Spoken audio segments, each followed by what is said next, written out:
You're listening to the Podcast Detroit Network. Visit www.podcastdetroit.com for more information.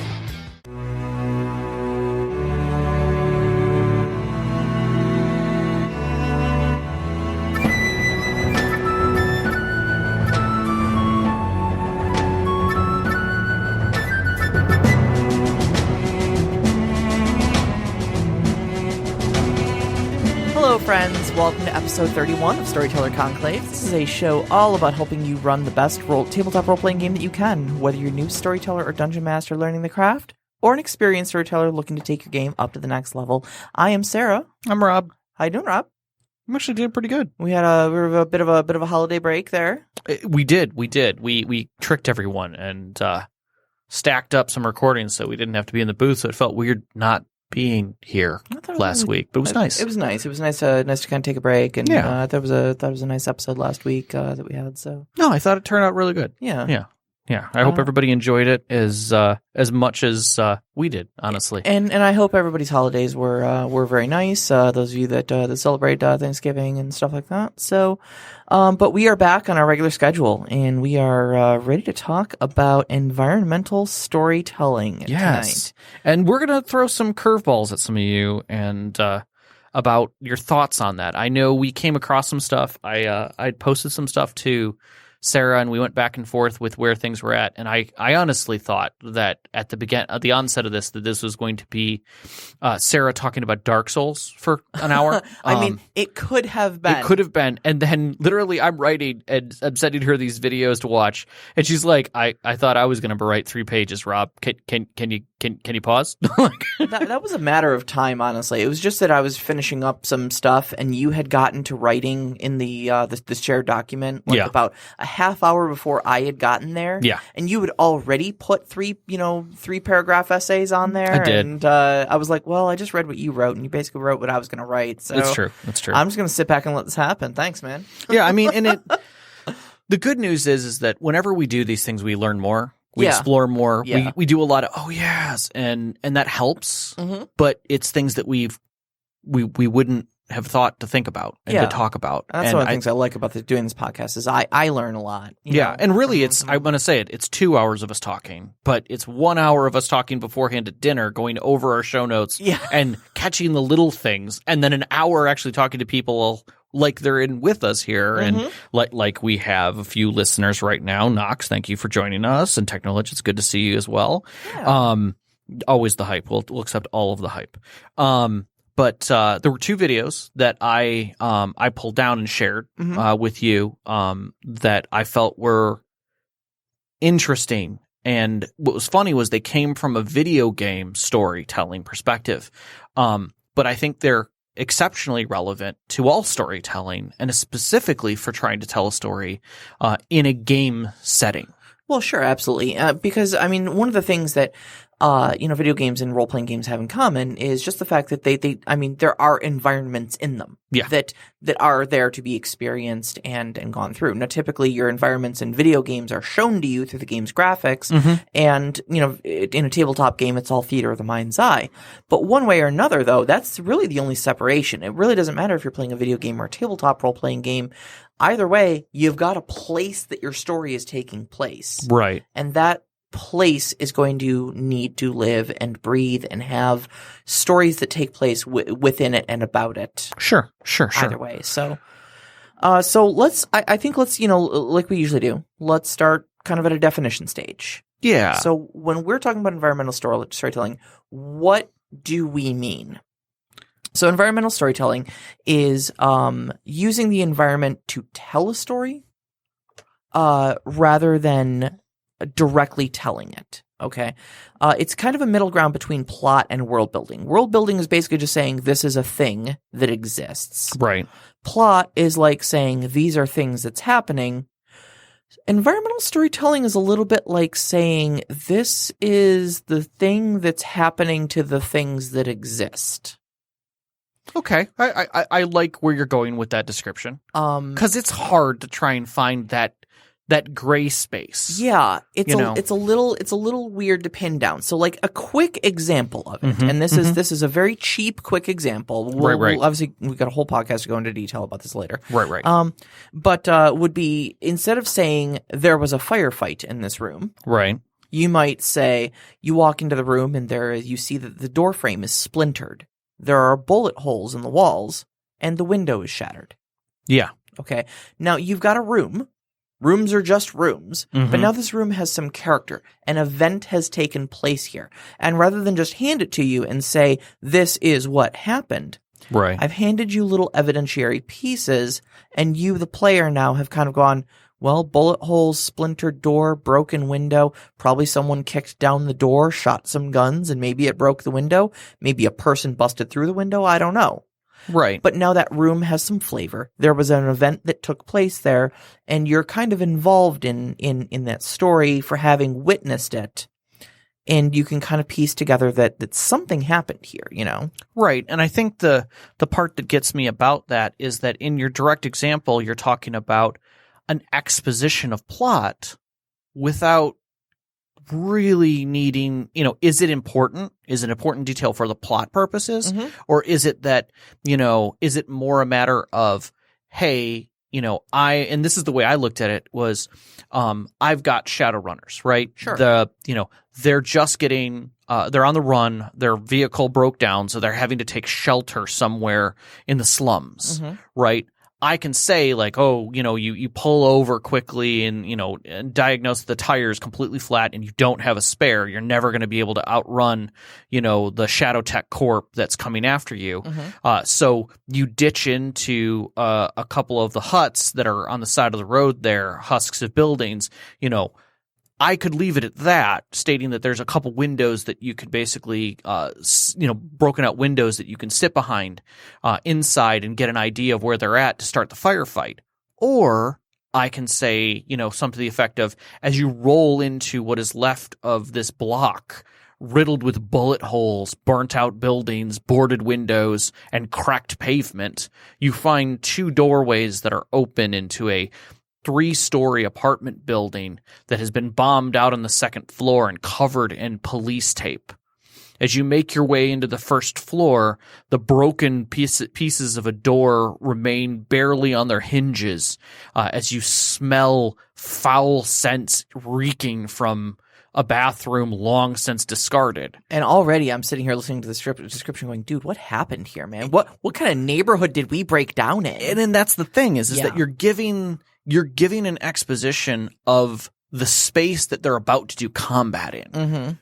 That doesn't need to have a relevance. So yeah, you could just as easily say, here's your models and you're behind these walls. Great. It's wonderful. Sure. Start your firefight initiative begins.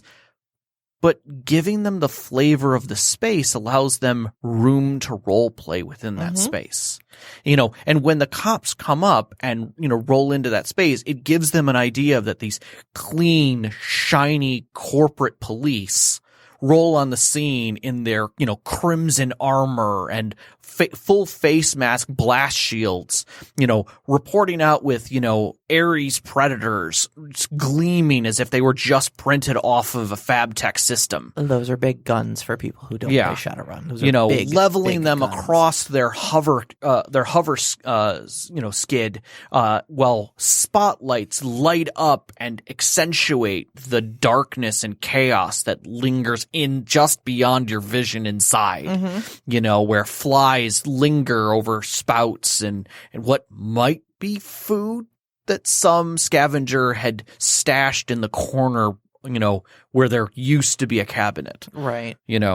So I think the important thing is that environmental storytelling is going to add a sense of a living world. Yes. I mean, all that description is what that's doing for you is making it, you can just say bombed out building. Yeah. Or you can go in and make that place really feel like it's just the worst place you could have possibly rolled up in. Exactly. It's a bit in the description, it's definitely about setting mood, but it's more than that though. Yeah. It's about kind of giving a place a living history. Yeah. I think the breakdown can sometimes happen, and I'm only going to go briefly onto this, with where environmental storytelling breaks down is when it's too simplistic. And then it's not telling a story. It's correct. just showing you a picture, and that's not exactly. A story. And that's the whole, like, you come across a gazebo. We all know the story. Right, but But they don't, and that, I think, is the quintessential moment of failure, is that in the mind's eye theater, we all have to have a vision, a common level vision of what the description is. Where are we? So the storyteller helps paint that place. In some stories, it's a group thing where everybody's throwing objects in, or giving the flavor and the setting. But you need to have that palette, that background, that edge. And I think that when you give a proper description, you give everyone that relief of knowing where they are and allowing them to extrapolate just a little bit further in their own mind's eye of how terrible or how amazing or how tragic the space is. Sure. So that they can get into their character's mind, into the character's feelings, and know how they're going to react in that space. Whether it's, horrific or wonderful, and I think that's really where you need to get yourself to. And there's some definite things that we've learned just recently and stuff we've known that help get you there. Right. So the sense of having, like, a living world, a living, breathing world, means that when you put something in it that has meaning, when you expose it, whether it's through exposition, or whether it's through player discovery, that piece has to have a living, breathing part in the world. Sure. It's the reason why we write down player, I ask the bartender his name and you go, shit. Now I have to create something around this goddamn bartender. Well, because he's got a name, he's a person, but you take that out even to a much bigger thing. Like, okay, think of one of the bigger D&D tropes out there, the dungeon. Yeah. Honestly, since the beginning of time have bugged the living crap out of me. Right. As they're typically written. We always have these dungeons that are just these subterranean mazes filled with, like, deadly traps and monsters and treasure. Yeah. Why? Oh, yeah. Why? Who put this here? Yeah. Who literally digs? And, like, I've seen these mazes, like these elaborately crafted mazes. Like, who does that? What possible function does that serve? Like, other than just to torment people. Right. I mean, like, if I told you, like, hey, I bought this place.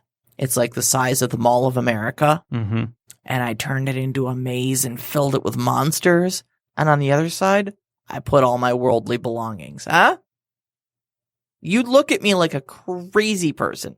You'd be like, first off, how much did that cost you? How much time did that take? And second off, you literally filled it with monsters and traps. Okay, why? Who's going to feed them? Right. What monsters? Right. Where did you even get them? Yeah. And third off, you just did this so that you could make an elaborate bank vault?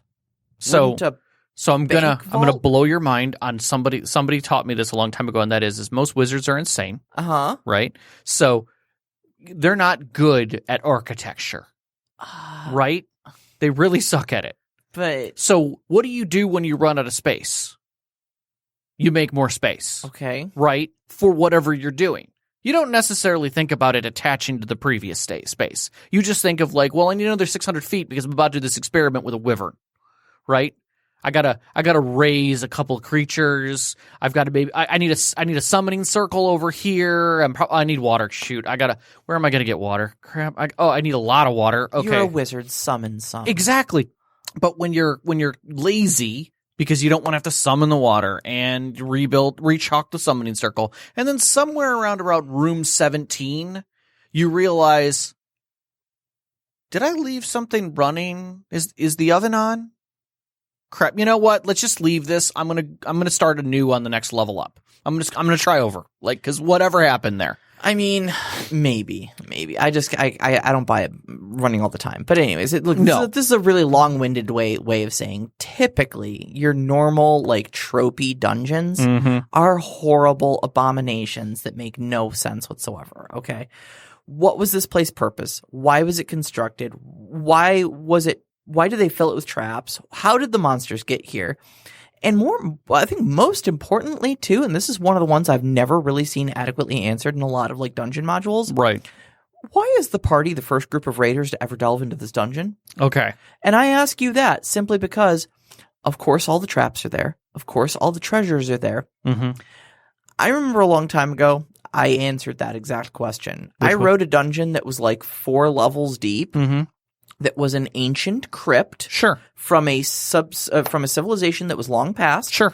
An earthquake turned up the entranceway to it. Right. And so it was long forgotten. Right. Half of it was flooded because it was just filled with a subterranean river that like the wall had broken down and stuff like that. The first 2 levels of it were picked clean. Oh, makes sense. Utterly picked clean. Sure. And there was a cleric of a thief god that was dead, charred corpse, sitting in front of one of the treasure chests. Yep. And all the rest of the treasure in the dungeon was still there. Oh, nice. Nice. So the guy got that far, and he had a bunch of treasure on him because he'd picked clean all the stuff from the previous 2 levels. No, that makes total sense. Mm-hmm. That makes total sense. Yeah. The other one that comes to mind and actually was from one of our listeners, the Winchester House. Are you familiar with that? The story of it? I know the name, and I know there's a story there. So Winchester Firearms? Yeah. Yeah. So they went kind of crazy in building their house. Oh, is this the weird murder house? Yeah. Well, basically, there was a curse that they believed in, and so there are stairs that lead nowhere. There are doors who bought that it, started making weird additions to the house that just were like. I think it was the original people did that. Okay. So, but literally, the house is maddening. Yeah. So there's always that. But that's not everyone, and that's not everywhere. Exactly. But we're getting really way from topic here. But what I'm saying though, okay, so like you go into this dungeon, yeah, okay, and you. So this is an example of I think what I'm talking about with environmental storytelling with regards to dungeons is like, so you go into this dungeon, sure, okay, you see that it is clearly marked as a family crypt. Right. Okay, so now it's got a purpose. Sure. It's got a place in your world. You already know what the story behind this dungeon is. Right. Okay. You see that there are some crypts that are now opened. And they're picked clean of belongings. Maybe the insides or the bodies have been tossed a little bit. They're out of sorts. Bones outside clothing. Yeah, as the dust has been, things like that. Things are torn. Bones are separated from the body. Where the crypts are chipped at places. Yeah. Exactly. You continue down the dungeon. Okay. Now already you're like, oh, a raider has been in this, or multiple. You've established some background. Now you've got a story that's unfolding, about this place. Okay. You see traps that have been triggered. Like a treasure chest is open and there is a scorch mark in front of it, but the treasure chest is empty. What does that tell you? Okay, I'm not telling you as the storyteller that someone triggered a trap here, right? But you've got open, empty treasure chest and scorch mark. Okay, maybe some traps were set off here. You walk into a room and you see a snapped bit of wire dangling from about ankle height from the wall. On the opposite wall, there are 3 darts that are embedded in the wooden door frame. There's a bit more flavor for you. Somewhere else's trigger traps. Now you get a little bit further down. You find 3 treasure chests. One is open. The second is open with a charred corpse sitting in front of it. Right. The third is closed. Right. There you go. You've got the end of your story. All entirely told through the environment. Right. But you know exactly what's happened to this crypt up until this point. Right. And you've opened some other things in that. Yeah. In stating you've given some examples of how the environment reacts as well. You clearly have shown traps. You've shown some of the advancements of those traps. You've shown what they can do. So the player already knows that there's a good chance that third one is trapped, probably with a fire spell of some kind, and that it is relatively challenging to take care of it if you take care of it at all. So you've got those elements for the player that are all in the obvious spectrum of things that we see when we're talking about stories. But there's a lot of other little things that sit under the layers that you and I do that we don't recognize we do, that I think were really well described in some of the stuff. Sure. Eric Bale is a game designer. He worked on Fear, he worked on Prey, Lost Planet, and he kind of had this iceberg view. And that's the new version of Prey, by the way, by Bethesda. Correct. Published by Bethesda. Published. And he kind of had this iceberg view where you see certain things above that are just kind of necessary. If you don't at least have these minimums, realistically, players aren't going to know what's going on in the scene. And that is, you have to have identity, which you talked about. What was the space used for? So when a player walks into a space, they need to, without, with this exposition, they should know what the space is. It a kitchen? Is it a library? Is it a crypt? Is it a cistern? Is it What's a cistern? What's a cistern? Exactly. It needs to have background, so we need to know its current use, maybe a little bit of history. How does it attach to the history of the world in general? Is it connected in some way? So in the sense of your story, we know it's a crypt. We know people had been here before. We may know a little bit about who the crypt is for. Is it elven or whatever? You need to then have to support the objectives of the players themselves. Are there things for them to do in that space? What are those objectives? Are they examining things? Are they reading glyphs? Are they fighting something that's going to come out of those? You need to be able to support that in the exposition. Sometimes you need to explain the gameplay. Maybe you need to include the fact that there are traps. Like you said, there were trigger traps that were through. You're expressing what they're going to have to do as they move through this space, why they're getting through the space. And then you have to explain what happened there. What changes take place? Was there a fire? Was there earthquake? Was there a battle? Did somebody pick it clean? Or did something come through and clean it up already? And is that something still there, like a gelatinous ooze or something that's going around literally picking the place clean? Those are the kinds of things that you do. But below that is really where excellent storytelling comes in when it comes to environment. And that is uncovering a mystery is another aspect of that.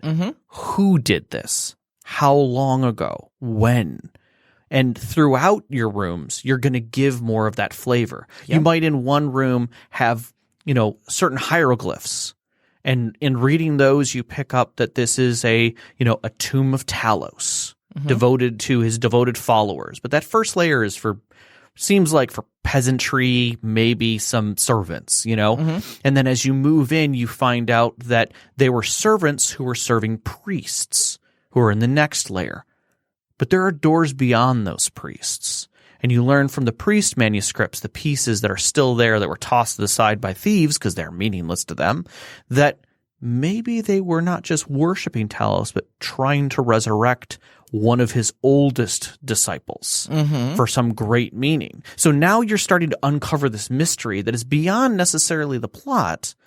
It's a side piece to the plot that players can think about, but it's not the driving force of, I have to go get the scepter, or whatever. Right. The second is underneath that is using certain choices, continuing a theme of light or darkness, the way dust comes down from the ceiling, denoting that there's movement maybe in the earth, or the shift of the winds as it howls through the canyon. Or like I did to you guys in our last dungeon, the absence of dust and roots. Suddenly there aren't roots hanging from the ceiling. Right. In fact, you don't see anything organic in here at all. Exactly. And going back to the firefight, making it dingy and terrible and a horrific kind of feeling that you're in literally the slums. You don't want to be here because it is not a safe place to be, let alone be in a firefight. Reinforcing that gameplay. Seeing the used traps, elements of escape that maybe someone else used, having the features also affect things that are to come. You might have a glyph, that shows some of the traps that are actually in here killing people in a very obscure way. A beam of light cutting through something's head. And obviously showing in the next glyph him on the ground and blood coming out. And you're like, whoa, what does that mean? In some straight up, you can do signage. If I'm going to be raiding, Renraku's, outside of Renraku's arcology, I might come across signage that literally depicts like where the elevators are. R&D department. Exactly. Follow the red line. Or warnings like all personnel must go through UV clearance before entering the clean zone. Mm-hmm. Any foreign bacteria detected will be destroyed. And you're like, okay, well, now I know what's going to happen in that room. Mm-hmm.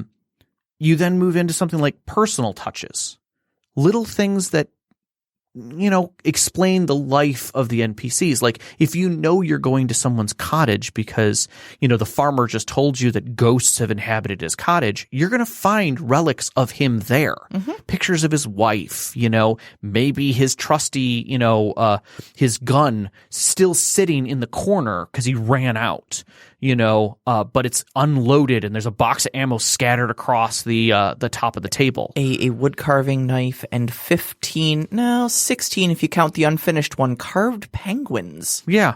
Sitting up on a shelf. Exactly. And then maybe a little later on, and as you're moving through this house, you find a picture of him and his wife sitting on a frozen tundra with tons of little penguins around them. And it's a memory that he's recreating, over and over again. And then, you have your what I like to call the homage, the Easter eggs, things that are details that your players appreciate. Not necessarily the characters, but your players appreciate. Yeah. Funny names. Little fan service. Things from previous games. A lot of people do this. I know Critical Role did it with the dogs. In the one thing that I was watching where one of the names of the dogs was a previous character. Yeah. And everybody just loved that. I've done that totally. I've carried over characters, whole NPCs from other games and slapped them in. Padre and Grace. Exactly. Yes. Exactly. So those kinds of things help make the world way more complete just through environment. They're not necessarily plot devices. They're bringing everything together to make it feel real. I earlier in our discussions mentioned something that I was doing in my game with the Fighters Guild and the Mages Guild, where I've got almost a little romantic subplot going on. Yeah. I've got admittedly I've got a player or two who do really love to interact with NPCs heavily and stuff like that. So I wanted to throw these elements in there obviously because I know it's an element of gameplay that they enjoy. Right. But also it gave me a reason to kind of think about there are, you guys aren't the sole people of the Fighters Guild and Mages Guild, No. You belong to organizations, and those organizations have people in them. So let me make 4 other people that are notable, and just basically say there are more, but they're, these are the people you see on a daily basis, so I don't have to make hundreds of NPCs just to fill this gap, Right. But what are their likes? What are their dislikes? Things like that. And I think those sort of NPC background characters make things a lot more when you can just interact and be like, hey, what bad joke is Lyra telling when I walk into the mess hall? Right. Is Cassia rolling her eyes or is she laughing at her sister's antics this time? Right. How drunk is Balgruuf? Yeah. When we walk in there, Yeah. And what has Mirabelle broken lately? Exactly. Because she's clumsy, And when she comes in crying, it has meaning. We're like, oh crap, that's right. She finally found out that she's actually not in a relationship. Oh no, this is bad. Tulsi only likes her as a friend. Yeah, she got friend zoned hard. And that's again nothing to do with plot, but it has everything to do with feeling captured by the story. Yeah, and that's the beauty of getting below those layers, below the requirements. And I think you can go beyond that. You can step a little bit further than that. And I think when you talk about Dark Souls and just how much of the world there's a lot of that happens in environmental storytelling. Well, shit, almost everything happens in environmental storytelling. Well, it has to. It almost never tells you anything. Right. And Dark Souls, playing the Dark Souls series is where I learned most of what I know about environmental storytelling. Right. There are whole plot arcs that take place in the background while you're watching, but they just kind of happen. They have nothing to do with the main plot, but you free, spoiler alert for Dark Souls 1, you free Knight Lautrec from his imprisonment. Right. Okay. And he's just this dude in gold armor. He doesn't tell you anything about himself. He's like, hey, can you help a brother out? And you're like, yeah, sure, man. I found a key. Cool. Nobody should be locked up in some dingy corner of a dungeon. Yeah, for eternity. And he's like, ha ha ha, now my work can continue. And you're like, that's ominous. Yeah. And I hope that doesn't bite me in the ass. Right. And he just walks off. Now you get back to Firelink Shrine, which is kind of your home base in the game. Right. And you see him just chilling out in the corner. He's just sitting there minding his own business. He looks pretty relaxed. You talk to him. He says some pretty innocuous stuff of like, oh, yeah, hey, thanks for letting me out of there. That, really, really doing me a favor, paying me a solid. Cool, thanks. You're like, okay, yeah, no problem. Still a little creepy, but okay. Whatever. What are you doing? Nothing. You're just sitting there. What you might notice is that he's sitting right across the way from the Firekeeper. In fact, he's staring directly at her, the person who tends the bonfire, the big important thing that makes Firelink Shrine important. No, he doesn't do anything, doesn't say anything innocuous, does not say, I'm going to kill the Firekeeper. Nope. But you might notice he's staring at her. You might draw some conclusions from that. You might not. Right. You go about your business. You come back a bit later after some other events unfold, and the fire is out. The bonfire, the big important thing that Firelink Shrine is supposed to be, is gone. Now suddenly you're home away from home. Your main base is essentially shut off to you. The doors of the tavern are locked when you come home. And I'm going to get back to that, but keep going. And you're like, what the heck is even happening? And you start panicking and you start looking around like, there's got to be something I can do about this. So you go down to where the Firekeeper is and you find her corpse. From her corpse, you can take her soul. Or no, I'm sorry. Her soul is not there. You can take her outfit. Right. Okay. And there's some stuff you can glean from her outfit that tells a little bit more about her function. Right. And Lautrec is gone. Lautrec's missing, Firekeeper's dead, Firelink is out. You start putting two and two together, and you're like, Lautrec killed the Firekeeper. Why did Lautrec kill the Firekeeper? Now suddenly, you've got this whole story unfolding. And what realistically has happened? Okay? We know Lautrec has killed the Firekeeper, but how do we know this? Just because he's not there and she's dead. He's not there, she's dead. And there's nobody else there. And a minute ago, he was staring at her. Yeah. That's environmental storytelling. I completely agree with you. I have done nothing other than remove two NPCs from the scene and cause a consequence because of them. Nice.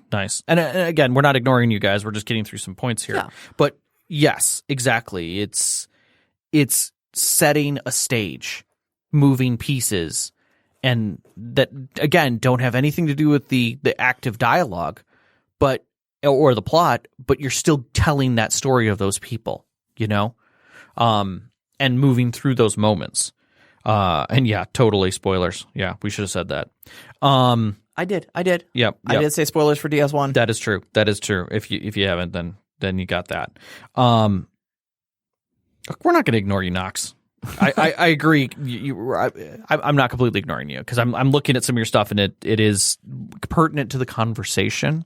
But one of the things that I was going to say about the fire is that is another thing that didn't get addressed in Eric's speech, but Annie Toole went over, and that was changing the player's normal. Now, Annie Toole is another game designer. Worked on Halo, Assassin's Creed.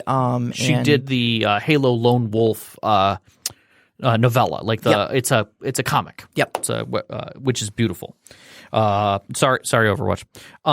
But one of the things that I really liked about that she described when reviewing Dark Souls was she talked about using the removal of norm. Mm-hmm. Your players have been coming back to the same inn or the same keep, or the same place multiple times. They've gotten used to it.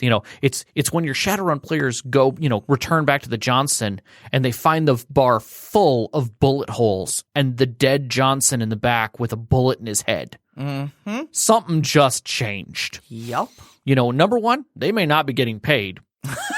And number two, there's a problem. What? A Shadowrun went sideways? Rob. Exactly. Rob. Like, this is where things change in plot. But again, the environment is what's really changing there. Yeah. You could say that the Johnson's dead, but to say that the whole bar gets wiped, the barkeep that the Trid dancer in the corner, maybe, the DJ, the kid you met on the back porch who, bums food and cigarettes, they're all dead, like dead. murdered by not like a go gang, but like precision kind of hit. Yeah. There's telltale markings of a flashbang going off and the remnants of its canister splattered in multiple places within the spot. You can see literally the burn marks from laser rounds that went off and pierced walls and bounced off mirrored edges. But the important part is that you've taken something that has become a staple in their environment and you've changed it. Yep. Because the world moves. Yeah. It's going to keep going. Like that place won't always be there because your player characters find it important. Exactly. Exactly. And I liked the way that she kind of addressed that. And I think Dark Souls does a good job of it. And I think it's something that is uncommon, and it's usually a plot device that changes things. But you're not you expect it within the plot device to do those things like, oh, I'm talking to this guy, but clearly, the princess is going to get taken. Well, that's normal thought, but you're not talking about what's going to happen to him or his guards or the space that they exist in when she gets taken. Yeah. That's something serious. It's to say like, oh yes, you return to the to the castle, with the Red Dragon's claw, but now the princess is missing.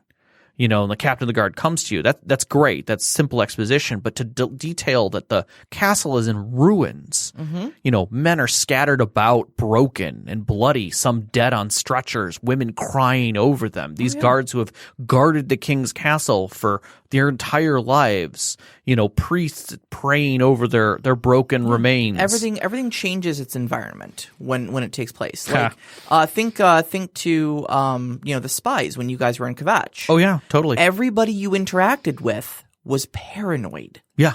Because they didn't know who you were. And they didn't want to speak to you out in the open where anyone could be listening. Exactly. And they double checked your credentials and just simply because they knew that there were spies in the town and the walls had ears all of a sudden, but that changed the environment of the entire town that was in there. And I think that brings us to the other thing that she was talking about, which is the visual cues. Now, we think about it in the sense of the static pieces, the walls, the doors, maybe the attire of some of the shadows of things when I say like the outer NPCs and the general feel of the space. But we don't necessarily think about it more talking even in like encounter combat. And where we're talking about a skeleton or we're talking about, a lich or we're talking about something like that, we're not describing them necessarily. You say to the 3 degree. zombies shamble out at you. Right. But what are those zombies wearing? Those zombies used to be people. Yeah. And again, she was diagnosing Dark Souls and specifically talking about the dragons.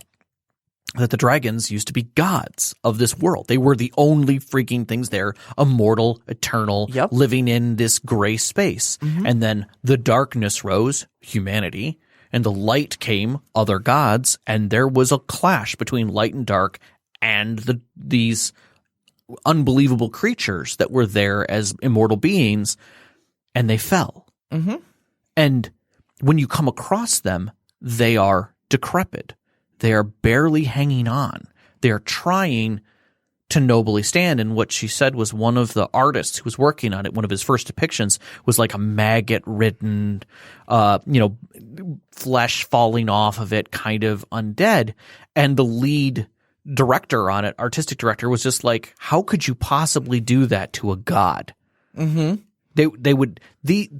showing them in a grotesque way. These are noble creatures that have fallen, that have barely been able to hold on to themselves. They are saddened, depressed, lost in this world. So give them that noble chance. And so now when these creatures are there, they're trying to stand on their own, literally. Like when they're there and they're being ominous or they're being heavy, you can see the tears just behind the veil of their wings, that they're holding to themselves, that they're clamoring tightly to things like old men, trying to rigorously stand up against the evil. And you can see that strength still trying to push out in them. And if you go down to Ash Lake, you actually find, and she makes mention of this in the video. If you go down to Ash Lake, you actually find a living one. That is not undead or decrepit. It is glorious tall and majestic and glorious. And I think the thing that I noticed the most about it, and this is again a great little aspect of environmental storytelling, is that it doesn't interact with you. No. You can pledge fealty to it. It is literally the way that you join the dragon faction in the game. But it never speaks to you. No. Like, you don't have a conversation. Like, you literally just kneel before it and say, I'm going to be one of your dragons now, and I'm going to do things for you. And it just stands there imperiously. You can actually cut the thing's tail off and it doesn't even notice. There's a specific weapon you get from chopping its tail off. But, you're beneath its notice. You're so small to it. Mm-hmm. You are like the buzzing of flies to him. Exactly. He's Vigo. He's Vigo, So and I think, some people might say, well, the fact that he doesn't interact with you just makes him a set piece. But I think the fact that he doesn't interact with you makes him a majestic god. But it also is how you depict that. Yeah. How you depict his ambivalence. Right. And I think that shows a lot. And I think there's it would make your players go, doing an insight check. What is he thinking? He's not thinking about you at all. You're a fly in the room. Mm-hmm. It kind of goes back to the dragons, coming into a dragon horde as a 5th level character. Mm-hmm. One of the dragons is like, oh god, there's cockroaches in the kitchen. There's an adventurer in here. Oh, put him out to kill him. No. He's probably as scared as we are. Just put him outside. Mm-hmm. Scoops him onto a little plate and brings him outside. Right. You're stabbing me. That's adorable. Oh, he's stabbing me. It's cute. And I think that's a thing about depth and thing. Yeah, you're a god among ants. Yeah, exactly. Yes, exactly. And the last thing that she kind of talks about is that they do well in the story is using items to express history. Mm-hmm. That you don't necessarily, you might have players who are coming on the scene who have knowledge, who have some arcana or have some root knowledge of items, mm-hmm. but you don't have to give them everything when you hand them a sword that was carried by a certain person. But you can say, oh, that's, Lord Relic's great sword. He carried it in the Battle of Amatosh mm-hmm. and struck and took down the captain with it, in this battle. You don't have to say what the Battle of Amatosh is or even who the Lord was or mm-hmm. if he was a great man or a bad man. But you've just explained history to them. Sure. You've given them a piece of it. And later on down the line, you might learn that guy was an asshole, and actually murdered people and was kind of like, Count Vlad, where mm-hmm. he just impaled people, murderously. But, some of the stories kind of glorified him a little bit because he did it in the name of his local people. He took care of them, mm-hmm. Whereas everyone else considered him a tyrant and a horrible person. The locals were like, no, he's a god. I don't know what you're talking about. We love him. Yeah. And you can tell that through stories. The stories of Ermagerd. The Battle of Ermagerd. Nice. I'm totally going to use that. But there's your Easter egg that you're going to get, Knox. But that's the thing about items in that game is that it gives little flavors of history that then tie to other environmental flavors. And I think that is a beautiful thing that Dark Souls does, yep. and some games do exceptionally well. Yeah, sure. But it is something that is often forgotten in role-playing because it's in the storyteller's mind's eye, but not necessarily the players. They don't feel the same thing. So something I did to address that in game was, and I know I'm talking a lot about my game tonight, I'm sorry, but it's examples I have off the top of my head. Yes. We went into a dungeon. Yeah. Again, that I had to come up with a purpose for, etc. Yep. There were monsters there. There were goblins that had moved in because it's a ready and willing open shelter to them, No, it makes sense. Some other adventurers had gone in there because I was trying to find a way to put treasure in this dungeon. Mm-hmm. But why would there still be treasure in the dungeon? It's a pretty common... After 1,000 years. After 1,000 years, it's pretty much just off the beaten path anyways. It's a pretty commonly a bunch of kids have probably been in there a few times. Exactly. I'm surprised not spray paint on the wall. Yeah, exactly. Had they spray paint, it would probably be on the wall. Yeah, and in fact, there actually was some vandalism. You guys just didn't go in that part of the particular place. Yep. So I was thinking, how do I get treasure in this dungeon? And I thought, well, it's not terribly uncommon for adventurers to come in here, especially hunting goblins and such like that. What about dead adventurers? Dead adventurers are chock full of treasure, right? Right. So, in a couple different rooms, I had an adventuring party. There was a 4-person adventuring party that I cooked up, gave them stuff, and then killed them randomly throughout the dungeon.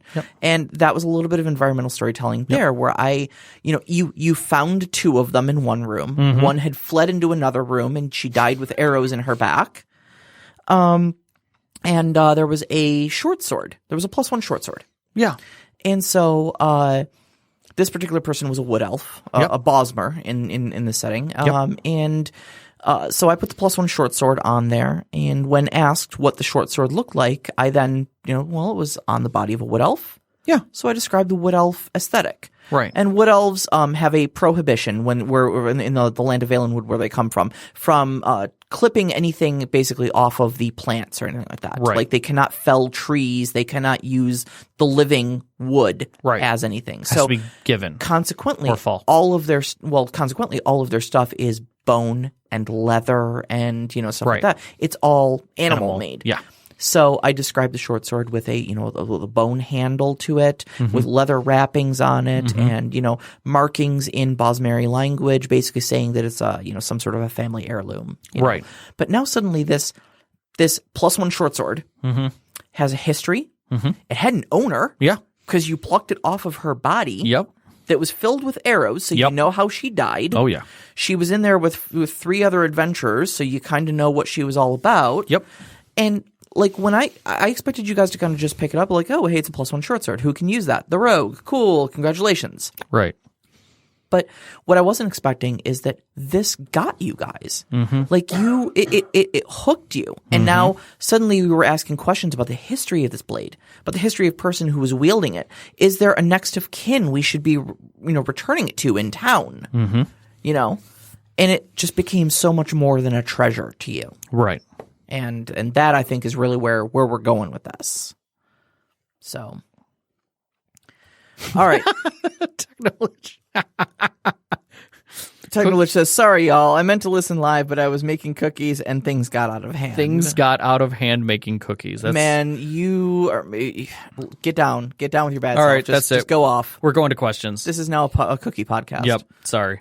So I think we murdered it well. I will leave the links up to the 2 videos as well as some of the stuff that we found, so you guys can have that. Yeah, absolutely. But let's move on to some questions because I think some of these questions are really cool. Yeah. We got about 15 minutes left. Let's hit this. The only thing we're going to skip is Mad Elf. I'll get to him at the end. So, all right. So Overwatch asks, movies and TV shows seem to be one of the most direct examples of environmental storytelling. I agree. Using set cinematography in place of things like voiceovers and exposition. What's a recent movie or TV show that really had the environmental storytelling down for you, and how could you translate something like that to the tabletop? That is a solid question that I did not think long enough about before the show. I'm dead honest. I'm coming up completely blank on this. I liked. I will have to say, for as much as I liked Firefly, and I will say that's recent. There were elements about its environmental storytelling that I thought were really great, and at the same time kind of terrible. But when they showed up somewhere, you could feel out the people that were there. You knew how bad it was or how good it was. In most cases, it was how bad it was, and the general direction and feel where things were going. And I think a lot of the elements of that were like there was one episode where they went basically to a whorehouse and had to deal with what was going on there. And you could tell that it was different than every other place that they had been that was of that type. That it was run down, that it was on a tiny world, that it was doing the best that it could, but that there was something else going on there, a community. And that they were willing to do more to protect themselves. And you could see it in the way that they interacted with each other, these other characters who you didn't know anything about. Yes. But you felt stories. You learned about why and what was going on. There was a pregnancy. You quickly discovered who was faithful and who wasn't in the group. And all of that was done through environmental pieces. And I thought that was really well done. So I think a lot of that translates to tabletop is giving lives to your NPCs. If a character is pregnant, when? How? Are they happy about that? Is this something that they're going to keep? Is this something that is tragic? Is this something that is unbelievable? And I think those kinds of pieces can really make or break a story. Most recently, The Mandalorian, which I will not get into high detail because you have not seen it yet, has some beautiful set pieces. Yeah. That they're pulling from way back, from original Star Wars movies, the first 3. I'm not talking about 1, 2, and 3. Behave, heatsink. Yeah. And those pieces that come into it are things that the fans know. It's giving them service, but at the same time, it's reminding us their importance in the universe as a whole. And the timeline is vastly different at this point. We are in the future, effectively, from those times, but you're still seeing things and you know what they are. Yeah. They have relevance. They have meaning. One of the first scenes, and this isn't giving much away because it's in the trailers, of the show, the Mandalorian is walking into something, and the moment that he walks past a certain door, there are elements that are directly in front of you that says that this is Imperial. And it's the first time you see it, and you know that they've reiterated that the Imperials aren't there, and that's clear. Like around, you look around, there's nothing Imperial, right? Where you'd think there would be a presence. And just from the door panels and the droid and certain environmental pieces, it's instantaneously obvious that there's Imperials there, and now there's a sense of danger that is beyond what this character was expecting. And I think that right there added so much environment to the scene. Like if I had a bunch of players and I was running a Star Wars game that was put in the same world, and I said, okay, once you get past the main door and the eyelet lets you in, a droid is waiting for you. Its black body and rough legs start leading you down a small corridor. At the far end of the corridor is a level 3 blast door with a primer pad lit with blue and red LEDs. And immediately they're all like, whoa. Oh, okay. Yeah. And that's the thing, is that you're setting that moment. Yeah. And the dread is there. The darkness was there. The type of walls that were showing, the panels that were on them, you're like, this is clearly Imperial. And we all know the feeling of the Empire. Like it sets a mood, like we talk about. So it was preparing for that. So I think that did a beautiful job. That's what I would say. Yeah, okay. That's a solid answer. Yeah. Thanks. All right. So Knox in the Box is asking, do you think environmental storytelling is a crucial element to making dungeon crawls more exciting and memorable? Yes. Flat up, yes. Yes, without a question. Flat up, yes. There's not even any discussion on that. How do you create the same feeling without being so wordy or NPC heavy to avoid an exposition dump? Well, that's I think where environmental storytelling shines, is that it avoids the exposition dump, because it's all in the room description and stuff like that.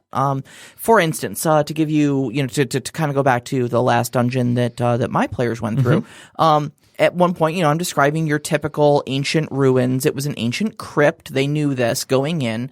There was this one hallway that they hadn't quite gone down, and there was a doorway that was kind of sealed off magically, with just basically push buttons. It required 2 people to push the button at the same time. Not really a big, thing. It's just a function that, you'd have to come through here in doubles.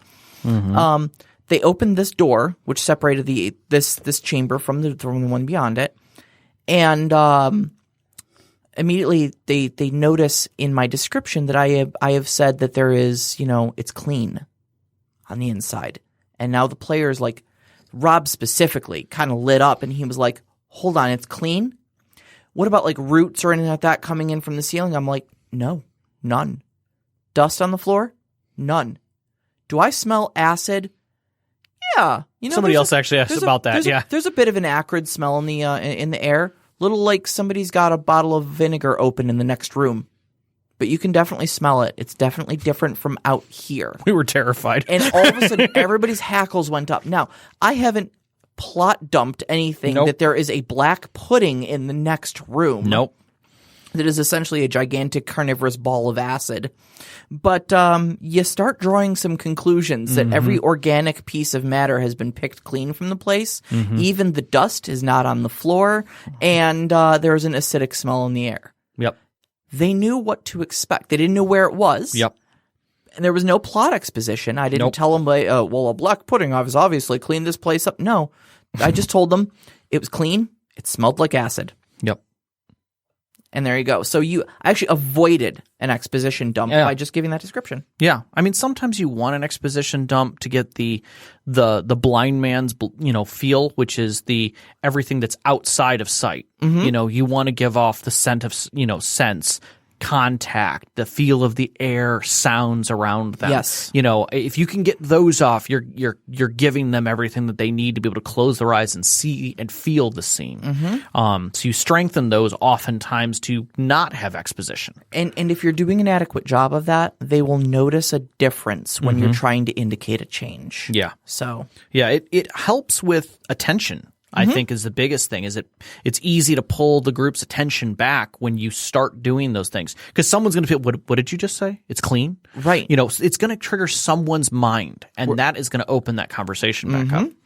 So environmental storytelling can be useful in telling you what happened in a scene, like your gunfight. Yep. But how much does it vary from what is happening or what might happen? How can you concisely convey the past, present, and future tense of events or motivations in your scene to avoid confusion? I think for the most part, environmental storytelling tells you about what is currently there and what may have happened in some order in the past. Yeah, what led to it being the way that it is as you're currently witnessing. I think anything that is future is plot and or player driven request. I think if someone did something like an investigation or insight or is doing additional perception, at that point you're making an active push to the future. You're making assumptions and corrections. So I think that environmental storytelling as a whole is telling you the past and some present. Now it can indicate the future, definitely, though. I would agree with that. If you walk into a place, well, I mean, like my example I just gave. You smell acid, and then the place seems clean of even dust. Right. Okay, so what future event can we portend is about to happen? It might be back around. You guys started immediately. Are these corridors 10 by 10? Right. That spot that I can't quite see, I fire an arrow into it. Okay, it rebounds off the wall. Okay, there's no gelatinous cube there. Yeah, clear gelatinous cube who's basically dissolved everything that's been in his body. Right. Exactly. Right. So, right. But you immediately had a sense of what future events were going to unfold simply because I described an acidic smell and a clean floor. Yep. Without a doubt. You can definitely, it's all about leading your players to a conclusion. Yeah. Essentially. You drop evidence in front of them and you allow them to put those Lego pieces together and build something out of it. It's a little like playing CSI, it's you just drop evidence and they can see maybe where that evidence came from. And maybe with that evidence point towards something's going to happen again. Yeah. And I think that one thing that kind of triggered in my head is that not all players are equal in the mind's eye. Yeah. And that sometimes you're going to have to do a little bit more than just exposition. Sure. And that's where some of the things that we talk about, like music, lighting, the lighting in the room that you're playing in, which you can get like the chroma stuff if you want to do that, or voice accents or voices, and things that are physical, like putting out a board and giving a little bit of a display or even adding fog to it by maybe putting some dry ice nearby or something like that. Sometimes that can help those players who are not getting the whole visual image in their mind of what it is, giving them other ways to think about the space or hear the space or feel the space. And I think that's important, and it can also help recapture the group. Everybody's feelings change when the playboard gets set down in front of them, or when a map gets set before them, or they're hearing about twists and turns and corridors. I think that all of those pieces add to a lot of that environmental storytelling in different ways. I think that it helps not only those who may not be able to get the whole image in their mind because they're not on the same level as you, but also allow the other players to help fill in those gaps when they role play and get their exposition. Absolutely. Between players. Absolutely. So to wrap back around to the last question, Matt Elf asks, so how do you use weather as an element in your storytelling? Well, Matt, next week's show, is player verse environment. Hey. So we'll be talking about not only what environment can do for a story, but how it can affect gameplay and how that can be its own element, just like anything else, and kind of take the randomness out of things. Yeah, absolutely. And add a level of challenge that people don't think about. And there's a lot we can go over there that's been done, and some ideas that we've been reading about. So, Kate, we looking at about a minute? Let's roll this thing. All right. Well, you can find us on Twitter at @ST_conclave. You can find us also on Instagram at @ST_conclave, and on Discord. You can find the link. We tweet it out pretty regularly now, especially on Wednesdays, to our Discord. You can also find it in the description of all of our podcasts on your favorite podcast listening software. We'd love you to join our Discord, just like Knox did, and also join our Patreonage. It helps us get these shows done, and we love all of our patrons who support us. We always need more, because it helps us get more things done on the show. And you can live chat with us during the show if you're a Patreon contributor. So just like Knox did here, Knox says hi, Kate, and hi, puppers. Aww. Just so you know. Oh, and we will be getting a picture of that bow tie soon. I dropped it off. Oh, yeah. So their intro music is Beyond the Warriors by Geefrog.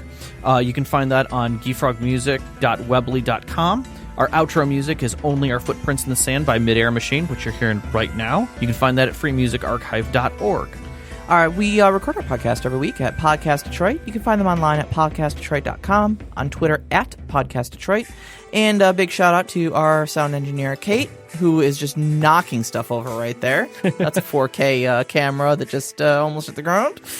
And our families, Vicky and Sean, thank you so much. All of our friends who've sat with us at our gaming tables throughout the years. And you, our listeners, we love you. Thank you, and good night. Good night.